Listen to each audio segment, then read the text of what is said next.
नमस्कार, मैं मनीष स्वागत करता हूं आपको अपने इस YouTube चैनल पे। दोस्तों, कुछ दिन पहले यानी 1-2 दिन पहले प्रयागराज की तरफ से आरआरसी प्रयागराज की तरफ से आपके सेकंड डीबी के नोटिस जारी किए गए थे। हालांकि उसमें कट ऑफ नहीं दिए गए थे, रोल नंबर वगैरह दिए गए थे और उनको बुलाया गया था कि आप आके जो है वो डॉक्यूमेंट वेरिफिकेशन कीजिए। चूँकि लोगों में ये कौतूहल मच गई थी कि कितना कट ऑफ नीचे गया था, लोग कॉल करने लगे। मैंने भी इस पर वीडियो बनाया था कि अगर आपको नहीं बताया जाता है तो आप RTI के माध्यम से पूछ सकते हैं या डायरेक्टली आप उसको मेल कर सकते हैं कि कितना कट ऑफ है।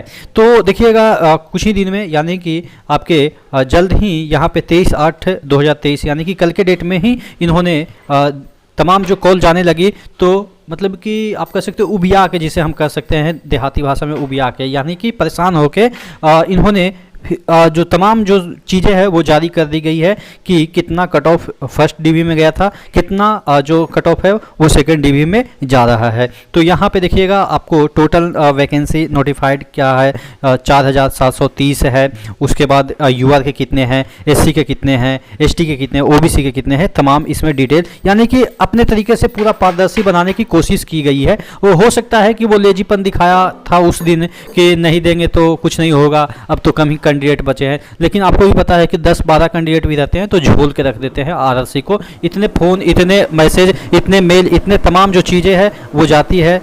आज हम बात करने वाले हैं चक्षु प्रकाशन की तरफ से निकलने वाले RPF और RPSF के लिए बेस्ट बुक। आप देख सकते हैं कि प्रीवियस ईयर के जो क्वेश्चन आए हुए हैं वो आपको यहाँ पे एक मॉक टेस्ट के तरीके से मिल जाते हैं और प्लस प्रैक्टिस सेट के तौर पे आपको यहाँ पे 20 प्रैक्टिस सेट प्लस मिल जाते हैं। तो टोटल आप देख सकते हैं तकरीबन 25 आपको यहाँ पे प्रैक्टिस सेट मिल जाते हैं। इस तरीके से इसका फॉन्ट दिखेगा आप इसको अगर परचेज करते हैं तो। और यहाँ पे उत्तरमाला भी आपको मिल जाता है ABCD के फॉर्म में, प्लस इसका व्याख्या सहित भी उत्तर मिलता है विथ टिप्स एंड ट्रिक्स। इसके स्टडी गाइड भी आती है यहाँ पे RPF RPSF के लिए। तो स्टडी गाइड खरीदते हैं तो डिटेल इसमें सिलेबस जो है वो कवर किया गया है और एक एक के टॉपिक को अच्छे से इलेबोरेट करके समझा के क्वेश्चन यहाँ पे पुटअप किया गया है। तो नीचे डिस्क्रिप्शन बॉक्स में इसका लिंक दिया हुआ है और नियर बाई स्टोर है, वहाँ से भी आप जाके इन दोनों बुक को परचेज कर सकते हैं।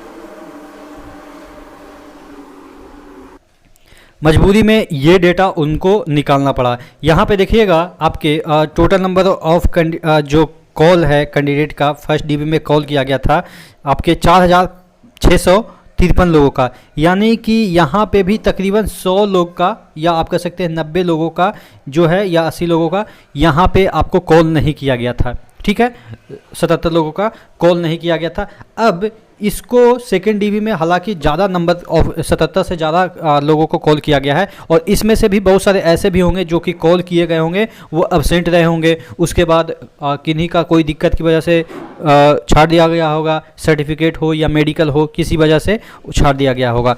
तो उसके बाद फिर भी आपके कम से कम तो इसमें से 4653 में से कम तो मैं मानता हूँ कि 600 जो लोग हैं वो मूव नहीं किए होंगे। क्यों मैं ऐसा बात कह रहा हूँ, क्योंकि आपके CGL के रिजल्ट आए, CHSL के रिजल्ट आए, तो तमाम जो और स्टेट के भी बहुत सारे रिजल्ट आए होंगे, तो तमाम रिजल्ट की वजह से इसमें मिनिमम की मैं बात कर रहा हूँ 600 और प्लस 100 उधर से जोड़ लीजिए, 700 तकरीबन कैंडिडेट इनको अभी फुलफिल नहीं हुआ है। लेकिन फिर भी नंबर ऑफ कैंडिडेट जो बुलाए हैं वो काफ़ी कम है, लेकिन फिर भी आपके जो सेकंड डीबी है उसके बाद थर्ड डीबी आएगा, फोर्थ डीबी आएगा, इस तरह से डीबियाँ चलती रहेगी। और इलाहाबाद का रिकॉर्ड है कि पिछले अभी भी 2018 की डीबी चल रही है, 2018 की जो वैकेंसी है उसके भी डीबी चल रही है।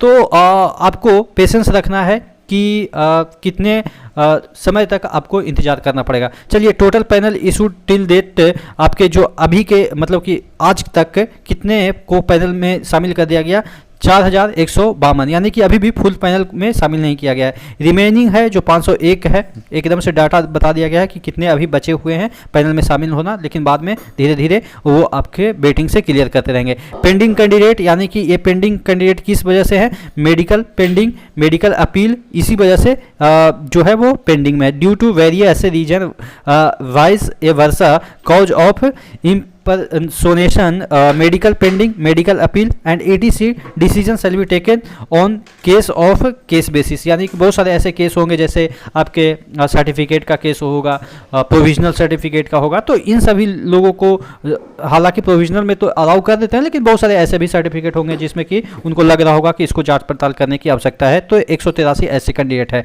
Total number of candidate called for second dB है जो आपके 318 ही लोगों को बुलाया गया है, जिसमें कि यूआर के आपके 163, एसटी के 13, ओबीसी के 142 है और आपके ईडब्ल्यूएस के इसमें कॉल नहीं किए गए हैं। चलिए आपके कैटेगरी वाइज कट ऑफ जो अभी बुलाए गए हैं उसका बताया गया है कि यूआर का आपका कितना हो गया है, 68 हो गया है, देखिएगा। और पहले कितना था, यानी कि डिफरेंस देखिएगा यहाँ पे आपको 70.30, यानी कि 2.30 का डिक्रीजमेंट हुआ है यूआर में। और अगर हम बात कर ले एसटी की, तो एसटी की 46.76 है अभी, और इससे पहले कितना गया था, 47 पॉइंट। ये देखिए कैटेगरी में आपको कम देखने को ही मिलेगा।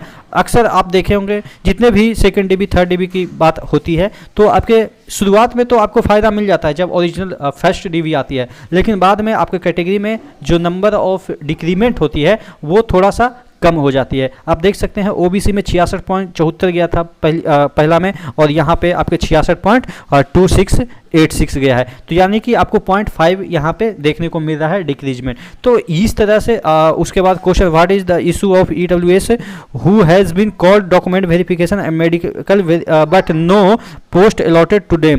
तो इसमें आंसर भी दिया गया है कि प्रायोरिटी फॉर, देखिए जो बहुत सारे रीजन है ना कि ईडब्ल्यूएस को क्यों नहीं बुलाया गया, जैसे इसमें अभी ईडब्ल्यूएस को नहीं बुलाया गया, तो वही क्वेश्चन इसमें खुद देखिए इनको पता है कि क्वेश्चन क्या हो सकता है, तो इन्होंने खुद इसमें आंसर भी दिया है। Priority for post have been obtained by the candidate while filling up of application form those EWS candidate who were qualifying in UR cutoff were called against UR post, but some of the candidate were not getting higher preference of the post at that time of allotted against UR vacancy were shifted to EWS category and allotted higher preference of post as per his her choice. Such 59 EWS candidate on UR merit were considered against EWS quota। कहने का मतलब ये है कि जो UR में selected हुए थे EWS वाले, लेकिन उनका प्रायोरिटी जो है वो पोस्ट का पहले देखा गया।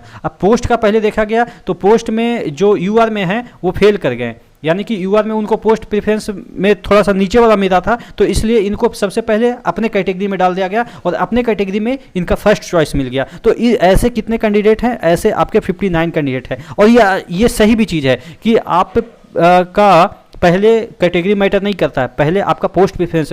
आप जब दोनों में पास हैं तो आपका जो मतलब आपके लिए जो बेनिफिशियल है वो काम आरआर भी करेगा, क्योंकि आप दोनों में क्वालिफाई हैं। तो दो हाथ में लड्डू है, तो आप डिसाइड करेंगे ना कि हमें कौन वाला हाथ से खानी है। तो इसका मतलब यही आरआर भी समझा रहा है कि अगर ईडब्ल्यूएस कैंडिडेट हैं, उनके पास दोनों हाथ में लड्डू है, यूआर से भी क्वालिफाइड है, अपने से तो ऑब्वियस है क्वालिफाइड होंगे ही, तो अब ऐसे में डिसीजन उनके फेवर में जाना चाहिए, ईडब्ल्यूएस कैंडिडेट के फेवर में, कि उनका फर्स्ट प्रेफरेंस क्या है। लड्डू का पहले खाने का मतलब यही है कि फर्स्ट प्रेफरेंस क्या है। तो यूआर में जब फर्स्ट प्रेफरेंस देखा जा रहा था तो यूआर के कट ऑफ से बात नहीं कर रहे थे, प्रेफरेंस के अकॉर्डिंग ऐसे बात कर रहे थे, प्रेफरेंस के अकॉर्डिंग उनको थर्ड मिल रहा होगा, फोर्थ मिल रहा होगा। तो अब देखते हैं कि यूआर में इनका क्या फर्स्ट में फर्स्ट वाला मिल रहा है, तो हाँ यूआर में फर्स्ट वाला फर्स्ट, सॉरी ईडब्ल्यूएस में फर्स्ट वाला में फर्स्ट मिल रहा है, तो यूआर से इनको नीचे ढकेल दिया गया कि आप ईडब्ल्यूएस का ही सीट लीजिए।